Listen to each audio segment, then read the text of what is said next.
We've got tips and recipes for healthy living. So for fun and inspiration, come and join us in the raw food world. It's using it over time.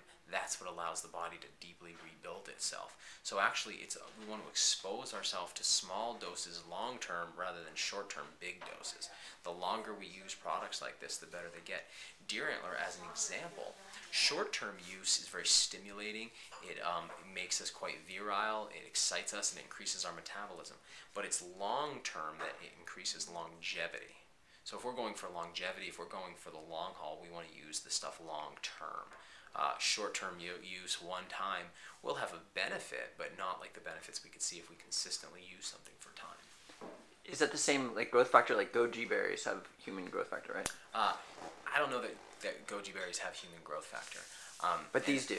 I think what you're talking about is HGH, right? Human growth hormone. Oh, okay. And I don't think goji berries have human growth hormone, though they may have a precursor. You probably heard a lot about HGH, especially if you've been involved in any of the longevity circles. People who are interested in long life or regeneration often get into human growth hormone. It's been called the fountain of youth. The reality is not that. The interesting thing about deer antler, we talked about the deer antler being standardized with IGF-1. We look at how much IGF-1, that's insulin-like growth factor. I know that the terminology can be a little heady, but it's one molecule that's in the deer antler.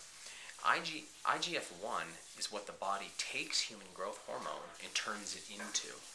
So there are people out there injecting human growth hormone into themselves trying to live longer, and the body just takes that human growth hormone and turns it into IGF-1. It's already IGF-1 in the deer antler.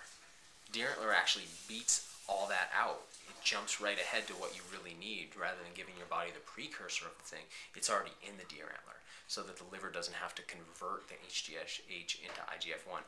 So deer antler and colostrum both are kind of like, when one studies them for a period of time, it's almost like they've been perfectly formulated by the master of the universe to be the perfect food for us, for longevity, for healing, for regeneration.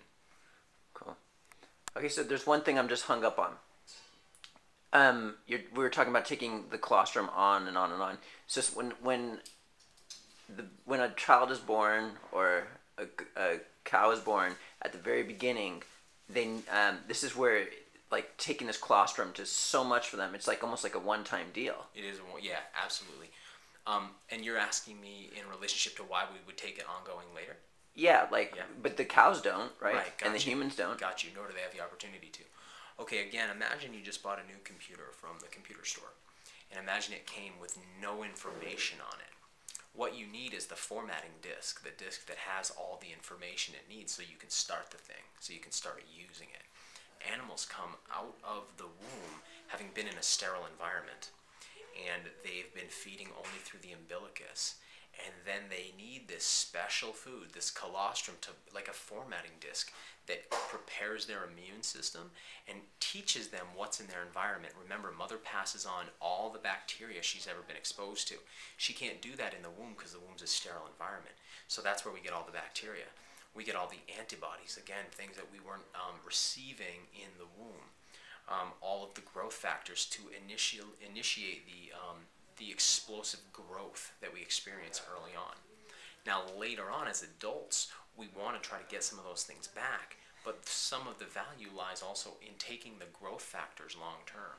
Again, if we're trying to regenerate tissue, if you're an older person and you want to regenerate tissue, how are you going to do it? Do we see that it's common for older people to regenerate tissue? It's actually not that common.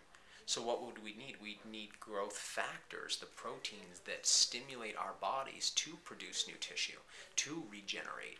So the value of colostrum later in life is that it allows us to regenerate ourselves. The value of colostrum early in life is that it formats our immune system. So there's sort of a difference there. Colostrum is an immunofortifier, but it's also a regenerator. So it's great for us to go back and heal some of the missing pieces from our childhood, but it also gives us the stuff we need to regenerate later into life as well. And you believe it actually does that? It will help with what we missed out on? Yeah, oh, absolutely.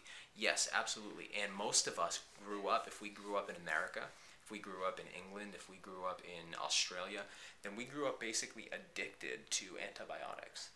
And that's because of the things we were missing. So I think colostrum is an important part of rebuilding the immune system. And I think rebuilding our immune system takes a multifaceted, multi-pronged kind of strategy. But for me personally, colostrum has been an important part of that. Okay, so just for the aspect of getting the thing formatted, like that we lost when we first were, right? Mm-hmm. If I were to have Angela's breast milk that one time, would that take care of that job? Or since it's too late, I should be doing colostrum on a daily basis? I think that's up for you to determine. For me, I'm kind of the opinion that if there's magical food substances on the earth, I like to have them often and as much as I can, personally. Especially as I've personally transitioned away from more and more common foods. So there was times in my life where I was heavy on salads. There was times where I was heavy on juices. At this point in my life, I'm much heavier on herbs and special medicines that I can discover. Things like deer antler and some things that are even stranger than that. I like to seek out those strange and unique foods and substances on the earth because I believe they contain more life force. I believe they contain more prana. One way to describe colostrum would be to describe what's in it. That's the chemical version. That's sort of the left brain way of looking at a food that we're actually transitioning out of as we move towards a quantum paradigm in science. The new way will be the measurement of life force or some kind of pranic element that's in it. We don't have a great way of describing that yet. To me, that's the stuff I'm really looking for. What foods give me the most life force? And the reason I use these foods and the reason I use a lot of other rather strange and unique foods is because I get more life force from them. And that's palpable and I can experience that. So that's why I choose those things. Cool. And so you were talking, some of the main benefits of these two products, the antler and the colostrum, are the growth factors.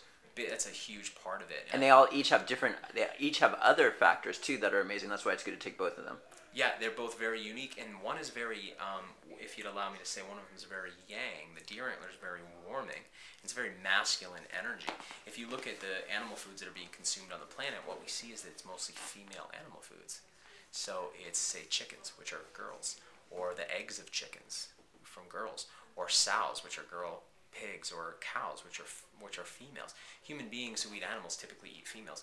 What's unique about deer antlers, we're talking about a male animal's product. That's unique. It's very yang, it's very warming, it's very fortifying, and it comes from the stag, so it's very yang. Whereas the colostrum is more yin. It comes from the female, it's milk. So it's a very female kind of cooling product. Both contain growth factors, but they do slightly different things. I really value both, and in my opinion, as many growth factors as I can put in my body in a healthy, intelligent, holistic way, now the more the better. That's been my experience. And again, I see both products, one's sort of very feminine and one's sort of very masculine, so that's why I like the balance of the two. Nice. Thank you for all your wisdom Absolutely. and talking about your products. Yeah, absolutely. Thank you, and thanks to everybody listening. We've got Daniel Vitalis and Matt Monarch, and we'll see you tomorrow at the Raw Food World TV show. Thanks for joining us. We'll see you again at the Raw Food World.